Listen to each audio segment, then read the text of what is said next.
Hello student, long question number 3 important question है। व्यापारिक बैंकों द्वारा साख का निर्माण। क्वेश्चन कुछ यूं आता है, व्यापारिक बैंकों द्वारा साख का निर्माण की प्रक्रिया की व्याख्या कीजिए। यानी कि the process of credit creation by the bank, यानी कि बैंकों के द्वारा साख का निर्माण कैसे किया जाता है, पूरी प्रक्रिया को बताना है।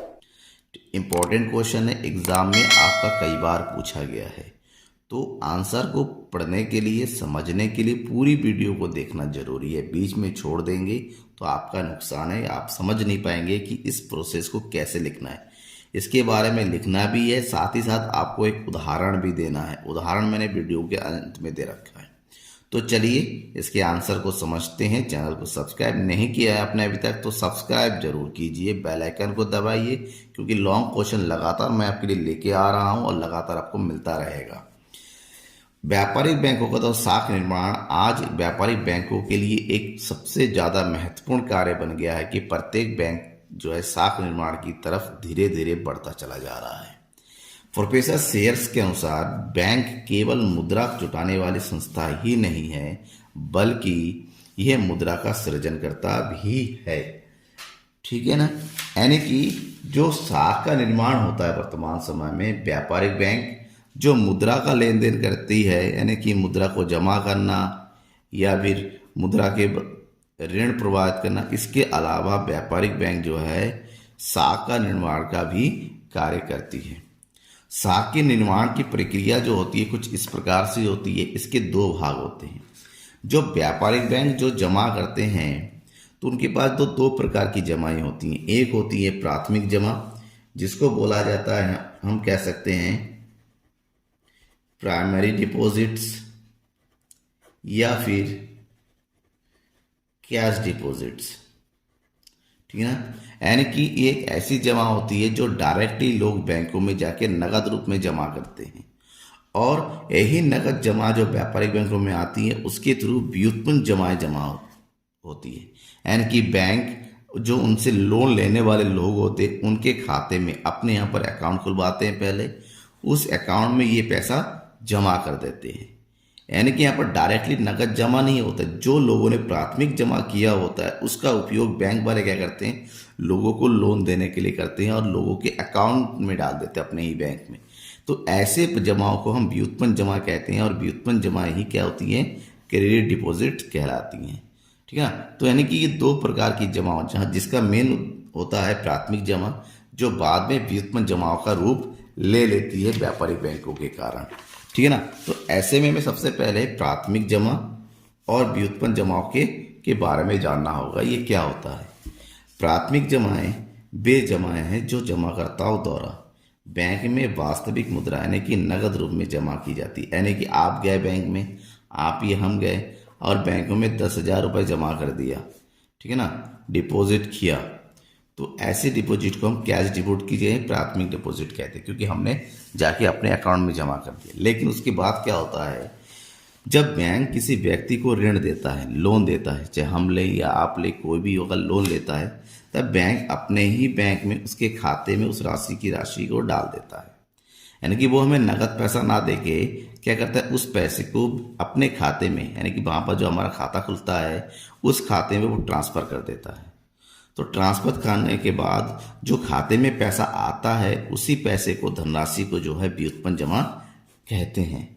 अब ये जो पैसा आता है वो कहाँ से आता है, क्योंकि बैंकों के पास पहले से क्या है, प्राथमिक जमा है, और हर बैंक जानता है कि जो हमारे पास पैसा जमा हो, मान लीजिए ए ने बैंक में 10,000 रुपये जमा किया, तो बैंक को पता है कि ए एक बार में 10,000 रुपये नहीं निकालेगा, वो थोड़े थोड़े पैसे निकालेगा। मान लीजिए एक बार में हो सकता है उसने 2,000 रुपये निकाला, तो बैंक वाले अपने पास उस पैसा जमा करने के बाद कुछ बाकी पैसा यानी कि 8,000 रुपये जो है किसी और को क्या दे देता है, लोन के रूप में देता है, ऋण बांटता है। और लोन के रूप में जब देता है तो वो अपने अकाउंट में उसको जमा करके रखता है। तो यही 8,000 रुपये को हम क्या कहते हैं, व्युत्पन्न जमा कहते हैं। यानी कि इसको बोलते हैं क्रेडिट डिपॉजिट। ठीक है ना। क्यों, क्योंकि बैंक वाले इस 8,000 का प्रयोग जो है दूसरों को लोन देने के लिए करते हैं और उसके अकाउंट में जमा कर देते हैं। तो ऐसे पहले से ही 10,000 रुपये ये जमा हो गया, 8,000 रुपये का साख जमा हो गया, तो टोटल कितना हो गया 18,000 रुपये। ऐसे में देश में साख का निर्माण होता है और लोन के। तो क्यों, एक एग्जाम्पल के साथ समझते हैं, ठीक है ना। एक एग्जाम्पल लेते हैं। मान लीजिए कि ए ने बैंक को अपने अकाउंट में, मान लीजिए कौन है, राम है। राम अपने अकाउंट, बैंक यानी कि बैंक है ए, बैंक ए में 10,000 रुपये जमा करता है, ठीक है ना। तो बैंक हो गया पहला ए, और जमा कितना राशि हुआ 10,000, ठीक है ना। अब मान ये लेते हैं कि बैंक का जो CRR है, ठीक है ना, वो 20% है, या फिर हम कह सकते हैं जो MPC है वो 20% है, ठीक है ना। यानी कि बैंक वाले 20% जो है टोटल पैसे का अपने यहाँ पर जमा करके रखेंगे नगद रूप में, बाकी पैसा जो है लोन देने के लिए करेंगे। तो 10,000 का 20% कितना हुआ 2,000 रुपये बैंक ने नगद रूप में रखा, और इस पैसे को, बाकी पैसे को उसने जो है लोन दे दिया किसी को, यानी कि दूसरे के अकाउंट में डाल दिया।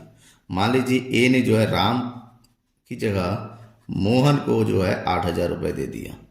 अब मोहन 8,000 रुपये लेके क्या करता है, जिसको पैसा देना है मार्केट में पैसा दे देता है। मार्केट में मोहन ने जो पैसा दिया है वो किसको दिया है, सोहन को दिया है। सोहन ने क्या किया, अपने यहाँ पर जो उसका दूसरे बैंक में जो खाता है बैंक बी, वहां पर इस 8,000 को जमा कर देता है। तो बैंक बी वाले भी क्या करते हैं, MPC 20% रखकर बाकी पैसा दूसरे को लोन दे देते हैं। तो 8,000 का 20% अगर रखते हैं तो कितना बनता है ये 1,600 रुपये। तो बैंक वाले 8,000 का 1,600 रुपये अपने पास रखे, बचा कितना 6,400 रुपये जो है किसी और को लोन दे देते हैं। जिसको लोन दिया जाता है वो व्यक्ति अपने, जिसको जो पेमेंट करना है उस मार्केट में उसको पेमेंट करता है।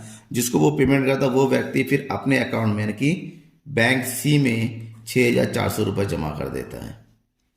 तो बैंक सी क्या करता है, अपने यहाँ पर 20% रख के, जमा रख के, यानी कि 6,400 का 20% 1,280 रख के वो फिर बाकी लोन के रूप में बांट देता है, जैसे बनता है 5,120 रुपये, ठीक है ना। फिर 5,120 को वो जो व्यक्ति मिलता है उस व्यक्ति अपने बैंक अकाउंट में, किस अकाउंट डी में जो है जमा कर देता है बैंक बी में 5,120, ठीक है ना। तो ऐसे में एक चीज ध्यान में रखिएगा कि बैंक में पहले कितना रुपए जमा हुआ था, केवल 10,000। बाद में नगद रूप में एक भी पैसा नहीं आया, लेकिन पैसा कई बार अलग अलग बैंकों में डिपॉजिट हो गया है। तो इकोनॉमी में अगर हम केवल 4 बार की ट्रांजैक्शन में देखिए तो टोटल मिला के कितना हुआ 0 2 4 1 5, ठीक है, 8 14 19 29,520 प्राथमिक जमा हो गया। बैंकों के पास अभी कितना रुपए जमा हुआ है 4,880 रुपये, और बैंकों ने कितने का लोन बांट दिया 14,5 19,520। जब हम तीनों को आपस में प्लस करेंगे तो टोटल अमाउंट कितना बन के आ रहा है 50,000। यानी कि बैंकों ने जो है 50,000 रुपये का क्या किया है, क्रेडिट क्रिएशन कर लिया, जबकि बैंक के पास था कितना, केवल 10,000 रुपये में। 10,000 रुपये से 50,000 रुपये अभी भी बना लिया, जबकि ये पैसा क्यों मार्केट में रोटेट होता रहेगा। तो और है, यानी कि अगर हम के की बात करें तो कितना निर्माण हुआ 5, यानी के यहाँ पर क्या है गुणा, निवेश की तुलना में आय में कितना वृद्धि हुआ 5। तो इसी को जो है हम क्या कहेंगे, यहाँ पर साख का सृजन करना कहेंगे, इसी को जो है क्रेडिट क्रिएशन पॉलिसी कहेंगे। Thank you.